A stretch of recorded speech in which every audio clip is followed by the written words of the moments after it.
there's been a surprise that's crept up along the way in the course of the last year.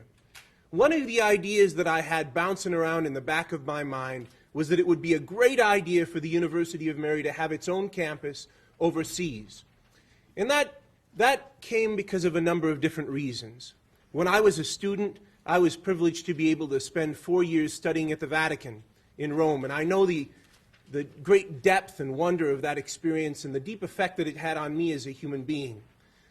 During my time in Rome also, just after I was ordained a deacon, I was made the chaplain of the brand new Rome campus of the University of St. Thomas in St. Paul, Minnesota. And I was able to help set that campus up, and I was able to work with the students who were there. And I was able to see how their lives changed too, how their eyes became even more opened to the world. And so I thought to myself, wouldn't it be something if the University of Mary could have its own campus overseas as well? If we could provide that depth and that type of powerful experience for our own students so that their eyes could be opened to the world in a new way. I'm pleased to tell you that this idea has moved much more quickly than I thought that it would. Because of providence or hard work or ingenuity, because the Lord perhaps is smiling upon us in these early days of this new administration, I don't know why. But we were able, because of certain opportunities which have arisen, to consider this much more quickly than I thought, and the Board of Trustees has authorized a new campus for the University of Mary in Rome. This is exciting for us.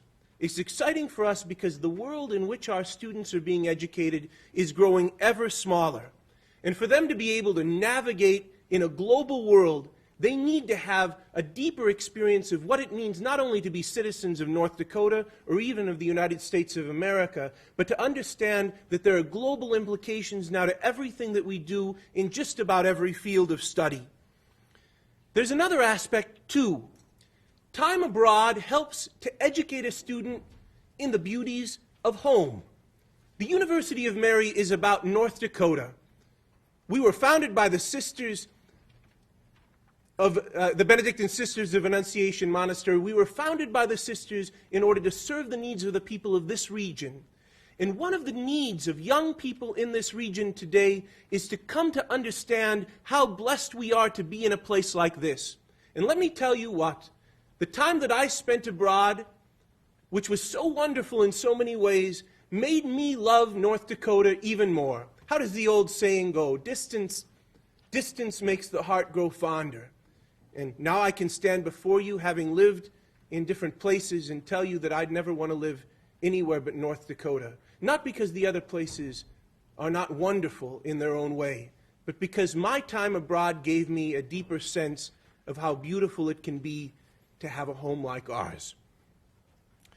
The University of Mary is deeply committed to our mission and our identity, and we believe that the initiative of a campus abroad in Italy, in Europe, helps to accentuate that mission and that identity in a very purposeful fashion. Of course, we're dedicated to the liberal arts. We want students to come here and not simply be formed in our excellent pre-professional programs in business and therapy and nursing and education and all of these different places, but we want them as well to have a deep taste of not simply how to live, but how to live well, to have a deeply and well-formed conscience and mind, character, virtue, ethics, the things that come especially through the study of the liberal arts. What better place to do that than in Rome, in the cradle of Western civilization, a place of culture and beauty artistically and culturally. Also, Rome, it's no secret to anybody, is the center of global Catholicism. And the University of Mary is North Dakota's only Catholic university, meaning that a proximity to Rome is a helpful thing for us as we deepen our commitment to and our affection for our Catholic identity. And finally, we're a Benedictine institution, founded 50 years ago by the Benedictine Sisters of Annunciation Monastery. And Italy is the cradle of the Benedictine life. There are Benedictine heritage sites all over Italy. I think of 3 of them right now, which our students will have proximity to in their studies. Nursia, where St. Benedict and his twin sister Scholastica were born and raised. Subiaco, where St. Benedict went after, the media should turn off there, after he dropped out of college. After he dropped out of college, St. Benedict fled to Subiaco, where he wrote The Rule of St. Benedict, which is, of course, the great inspiration for the life of all Benedictines throughout the world, in particular our own sisters. And finally, Monte Cassino, which is not only the site of a famous World War II battle, but was the site of Benedict's first major monastery and where he lies buried today. And our students will have access to those places by their proximity. There are different opportunities, and I just want to take you through some of those opportunities as we talk about possibilities for the future of this campus. First of all, there was a site which came to our attention north of Rome, about 50 miles out of the city, an easy train ride into Rome. I'm going to show you that in just a minute. Just a couple of weeks ago, another opportunity appeared on the horizon, another choice for us. And this is a place which is a little more humble and simple, but it's right in the metropolitan area of Rome. And so we need to figure out what we're going to do as we go forward and choose our site. Can I show you some of the possibilities? Here's Italy. The northern one, the northern blue indicator there, is the town of Viterbo. Viterbo, as I said, is about 50 miles north of Rome, right on the train line. Right outside of Viterbo is a little Dominican convent. It's a former convent. I'll show you.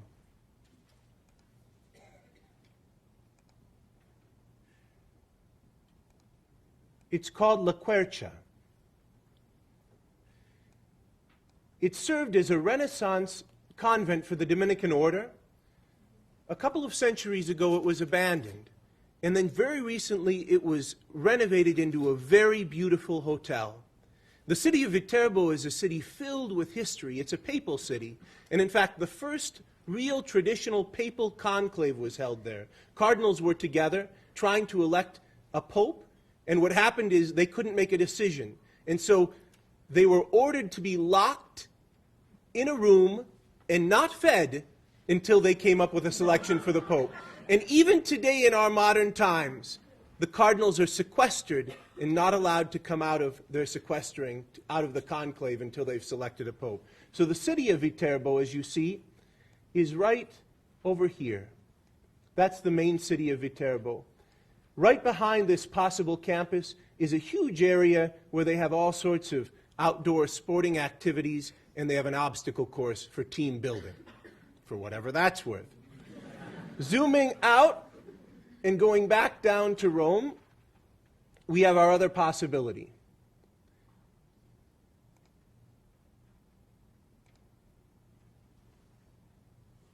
This campus lies right on the edge of Rome.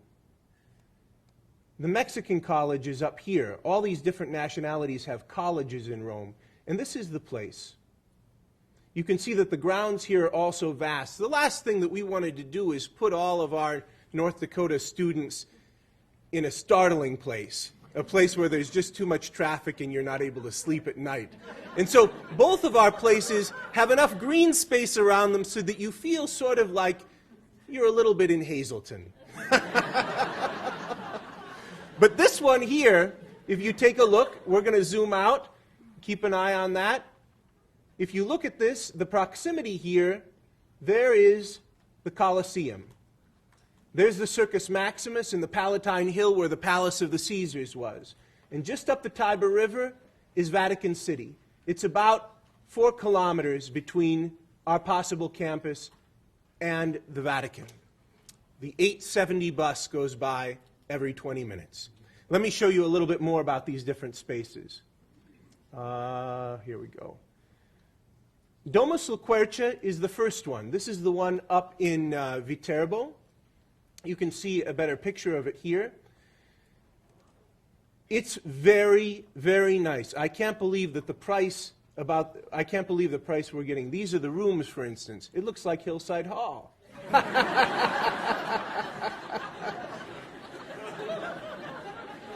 Here are some of the rooms. The entire place is Wi-Fi, so that you feel like you're a little bit connected. And they have a professional chef on campus. The reason is there's not a whole lot of tourism in the city of Viterbo. So they did this beautiful hotel, and then people aren't coming to it. And so they're coming to us saying, would you help us to fill the place, and we'll lease a whole wing of the place for you. You can see that there are also opportunities. Here, there are places for classrooms. An old chapel's been converted into a classroom. There's a Renaissance cloister here. And this is the old refectory of the friars who lived there. So that's one possibility. Now, if we wish to move into the city of Rome, we trade a little bit of that luxury for proximity. This is the Al Casaletto. Al Casaletto is run by the Handmaids of Charity, which is a religious order founded in Italy. Here are the rooms here. They look like North Hall.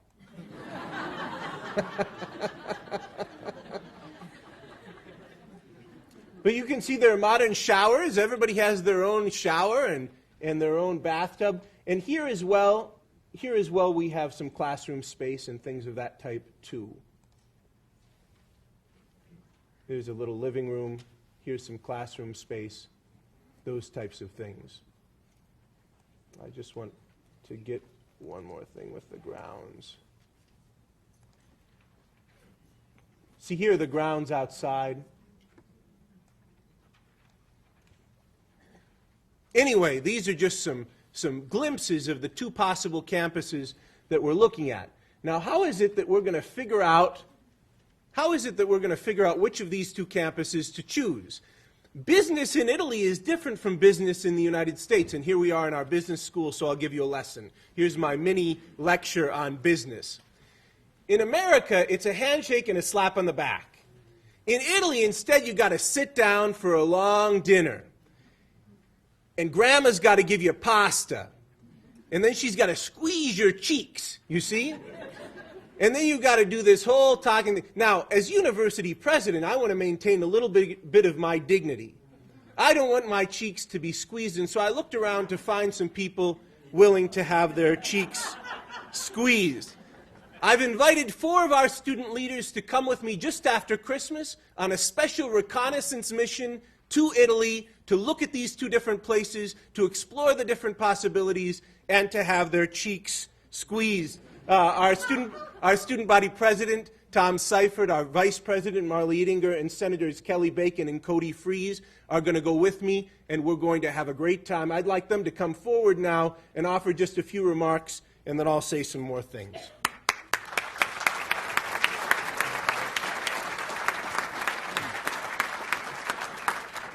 I think all I have to say is probably what everyone in here is thinking right now, and that's how exciting this is. It's a great opportunity for the University of Mary and us as students. I think it's a great way to kind of extend your lifelong learning through the University of Mary. Us 4 are very excited to go over, kind of be the first ones over there, see what it's going to be all about.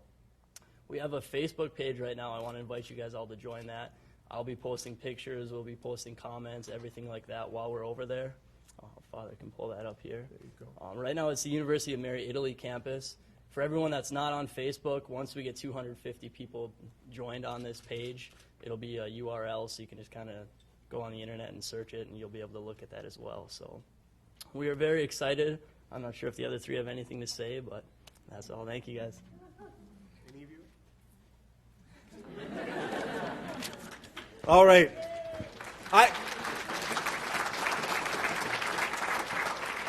I want to say that a generous donor who's also interested in helping us to fund the Italy campus is covering the expenses for the 4 students to come with me and to give this type of input. And so that's a wonderful opportunity for all of us.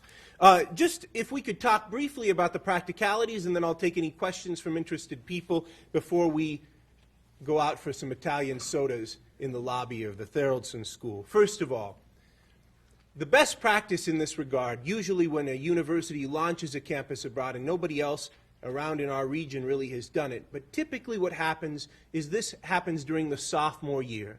The sophomore year is sort of a very tender and important year in which students can go overseas. And so we're going to be designing our courses over there and designing the program primarily for our sophomore students. Now, usually there are 2 semesters, but we thought to ourselves that we'd like to deepen the impact that this will have on the number of students. In other words, we don't just want 2 cohorts or 2 groups of 20 going over one semester and then another semester. In addition to that, everybody's aware that we have certain pre-professional programs at the University of Mary that are very intensive in terms of certain on-campus work, lab work, those types of things. I think offhand of our nursing program. So we don't want whole parts of our population to be cut out of the possibility of participating in the program. As a result, we're doing something that, to my knowledge, has not been done by any other institution of higher education that's embarked on this. We're going to offer a traditional semester-long program for those students who are able to participate. And then, in the innovative tradition of the University of Mary, and in the bold spirit in which we were founded, we're also going to find a way that we can launch a series of month, 5-week programs in which students can go over for a deep immersion, and we're going to ask some of our academic divisions to help us in developing that portion of it. So we're going to offer 1 semester worth of 5-week experiences, 1 full semester program, and then we'll offer the Maymester as well. And the Maymester, of course, is a time of maximum flexibility when a lot of our students do their global experiences in some of their summer school anyway.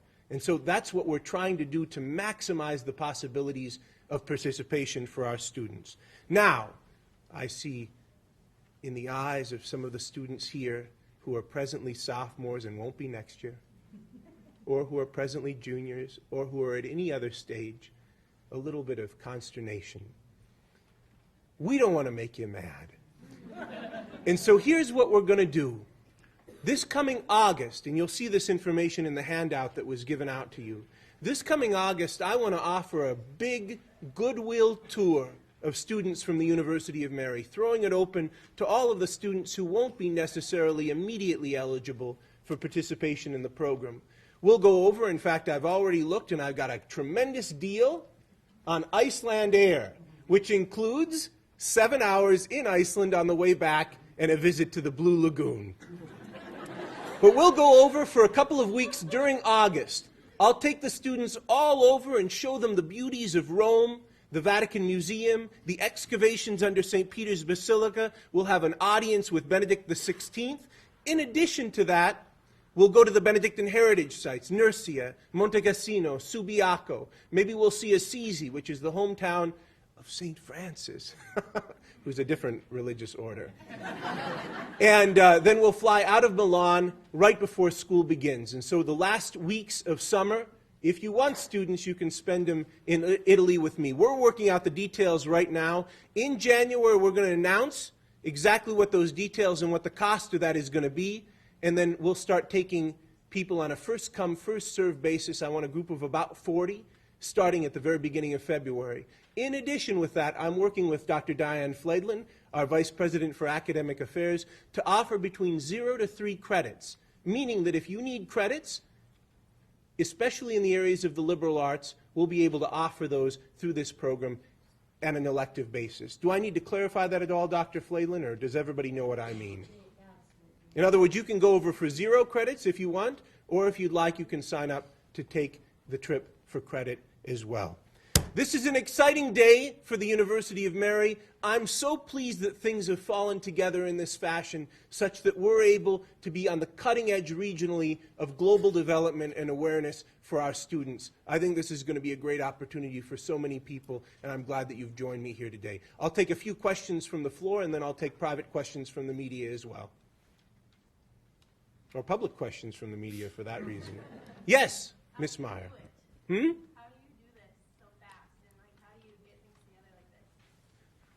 Well, Miranda, I'm grateful for the question. I certainly didn't do it on my own.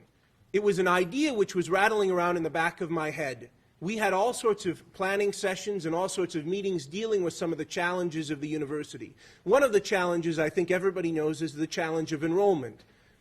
There are, I think, 16 institutions of higher education in North Dakota and shrinking senior classes every year. We need to find a dramatic way in which we can turn the heads of prospective students so that they know that there's a real difference when they come to the University of Mary. We're constantly telling that message because there is a real difference already, even without a building in Italy. But this was a way, I thought, and I think many people agreed, in which we could be very dramatic and intentional about that. In other words, we're Christian, Catholic, and Benedictine. It's a no-brainer in that sense that we should want to establish a presence in the cradle of all of those great values. And so that's why we decided to move so vigorously in this direction. And then I do have to say that there is a mysterious element about it, because usually the practicalities of something like this hold you down for quite a while. I didn't dream that we'd be able to do this in less than a year, that we'd be able to unveil something like this. But the opportunities just arose. They just sort of appeared on the horizon. We couldn't believe it. We looked at it wide-eyed, and we said, somebody has their hand in this. Somebody wants this to happen, and it wasn't just me. Thanks for the question. Yes? It says in here that professors from New Mary, they'll offer courses in their own fields of study. Do you know really what courses will be offered over there? Well, we do know yes and no. The answer is yes and no. Here's what's going to happen, we think. First of all, we are going to establish some faculty over there. In other words, we do need, and I'm going to have to do some searching to find somebody who has this type of flexibility in their life to give us about 2-3 years over there to get us off the ground, who will be able to teach some of the Benedictine heritage courses, dig people very deeply into that identity of our Benedictine history, and also offer courses in art, architecture, literature, all of the things which sort of are native to that part of the world. That's one aspect. And so those courses will always be offered over there. In addition, we do want this to be an opportunity for faculty development as best as we can. We're working on the mechanism. We don't know that quite yet, but we're anticipating that it might be possible for us to be able to send over some faculty with a group of students. And then that faculty person would have a light schedule, relatively light compared to what they do for us here, where all the faculty are great workhorses. And we'd allow them then to teach a course in their own field of study, or better yet, to team teach a course with our faculty, which is over there. And so we know that if you're going to go over and study there, we're going to have to provide for you some liberal arts requirements, because in fact that's what you would do. You wouldn't really go and study anatomy in Rome. You know what I mean? Although sometimes the ladies dress in a risque fashion. What else? Yes? We're scrambling on that one right now because, of course, we've got to figure some things out. We're thinking that we're going to send we're looking for 60 good freshmen because we're thinking we're going to send 3 groups over. This is, of course, a rough draft. It could change tomorrow. So turn off the cameras, but this is what we're thinking. We're thinking that our first group for the 5-week program would go over about a year from now at the end of the first semester. Then we would take the second semester of next year for a semester-long program, and then we'd follow that with a Maymester. So we'd have 3 cohorts going over next year, 20, 20, 20, a total of 60. The following year, so that would be for the freshmen who are incoming this coming year, when they're sophomores, the following year we're hoping that we'll settle down to a more traditional format of the fall semester, the whole semester, and then a series of month-long or 5-week programs in the spring, followed by our Maymester. That's what we're thinking. Now, if that's the case, that means that when you're signing up for classes for next semester in February, you need to have some idea of what's happening. So I guarantee you that there will be information available by the time you're going to do that. Is that a safe guarantee, Dr. Flaidlin? That's what we're working on. Thanks for the question. Others? Yes? Is it going to cost, like, if you want to go over for a whole semester, is it going to cost a lot more? Cassandra, thank you for that question. I planted that question personally because this is the most exciting thing, and I challenge you to find me anybody else who can get up and say this. The cost of room, board, and tuition at our Italian campus is the same as the cost of room, board, and tuition at our Italian campus. The cost is the same. Now, you will have other costs over there. You'll have to have spending money, obviously. That'll vary depending upon how your mom and dad raised you, right? And, of course, but you need spending money here in Bismarck, too. The trouble is that the euro to dollar rate, those types of things, you'll need a little bit more spending money than usual because you're going to want to take some long weekends. Traditionally, especially in the semester-long course, we'll run classes intensively from Monday through Thursday, giving you Friday, Saturday, and Sunday to travel, because then you can zip up to Poland or over to Paris or up to Barcelona, that type of a thing, do you see? Now, so your costs in addition, so room, board, and tuition, you take those with you. And financial aid applies to that and everything. So it's the same cost to study in Italy as to study here in terms of room, board, and tuition. You're going to pay a fee for some of the planned travel that happens. Like when we take you out to Nursia or to Monte Cassino, that type of a thing, there's going to be a fee. Right now we're estimating that $500 to $900. It might hit $1,000. We're not sure. We have to sit down and figure that out. And that could change because the dollar has been doing some funny things as opposed to the euro. So there's the planned trips, so there will be sort of a travel fee that will be put into it. You're spending money, and then you have to buy your own plane ticket. Now, students, of course, can sometimes get plane tickets for a lot less than us old people.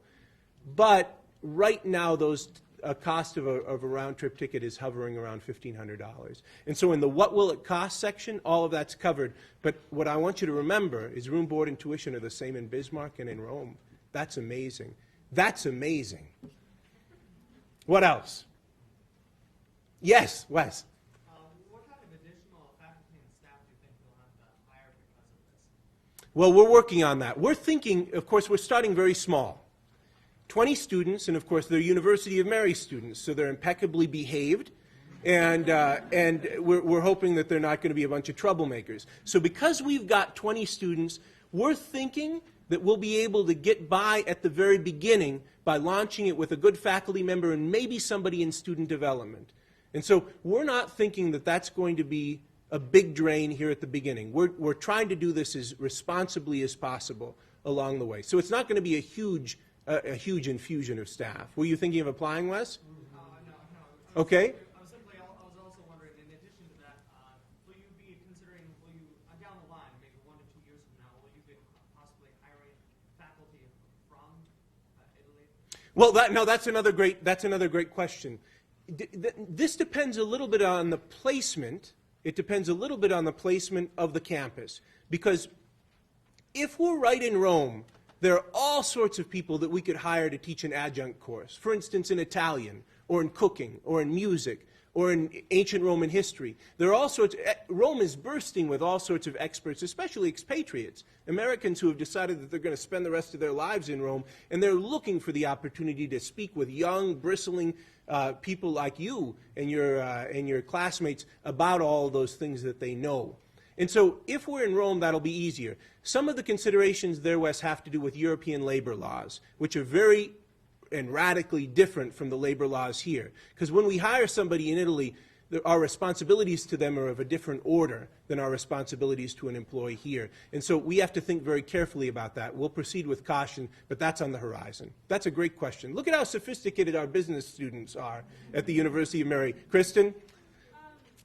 When students would go over for the 5-week program, when they would get back, how would they get back into classes over here if they've been gone for a month? That's a perplexing question, isn't it? I said we're on the cutting edge of innovation. We're working really hard with our faculty to make sure that that's a possibility. However, there are opportunities, especially if the group is pre-identified. In other words, if we have an understanding of who those students are going to be, we can work with them in academic affairs to make sure that their class schedules are molded in such a way that there will be minimum impact upon the academic quality of the work that they're doing for the rest of the semester. In addition, you know there's something called the Internet. And the Internet opens all sorts of possibilities in terms of where you're at and where you're doing it. Great question. Over here? Yes? Are you planning on opening it up to Italian students as well? Well, that follows up on Wes's question, because to open a campus to Italian students presents some of the same difficulties as opening because accreditation and those types of things, it presents some of the same difficulties. At the beginning, we're thinking that it's a campus just for our students. We're thinking about that. Now, who knows? One day maybe it'll be a center for study in Italy, and we'll be able to do that type of a thing, but that's not immediately on the horizon. It's a great question. You're hoping to meet a husband or something, huh? Beautiful. Good. Other questions? Yes. Will there be GPA requirements or anything to go? Indeed, there will. We're working on that. What is the, what do we say here? Who gets to go? The program is designed for sophomore students who spend, they have to be in good academic standing. We deliberately phrase that vaguely right now, Chelsea, because we're working with academic affairs to determine. Now, it's going to depend on the demand. You see what I mean?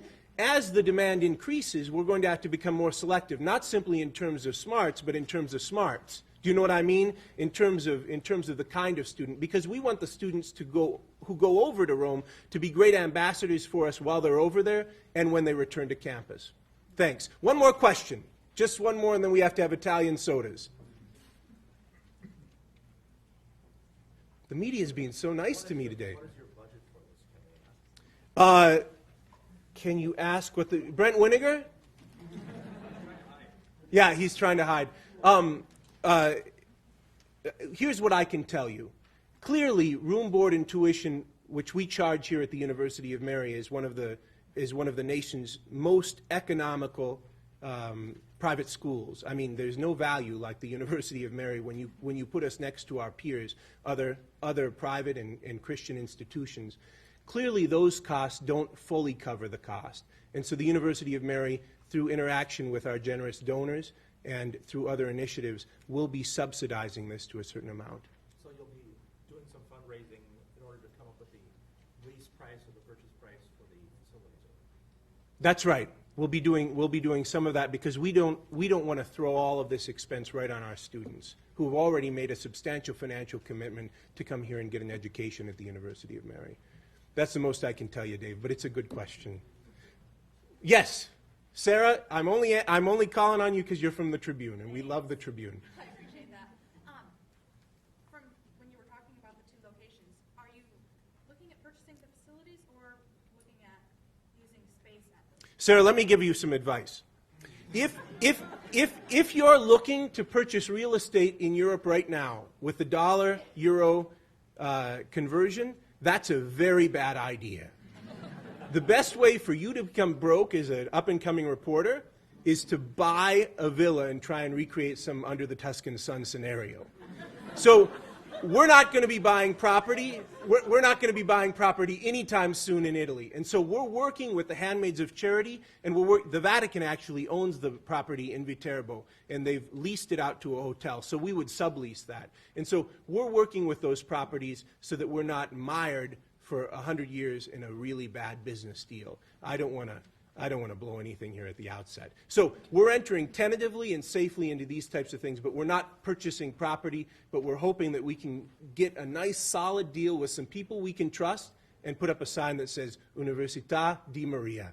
Thanks for the question. Thanks everybody for coming today. Enjoy the Italian sodas right outside.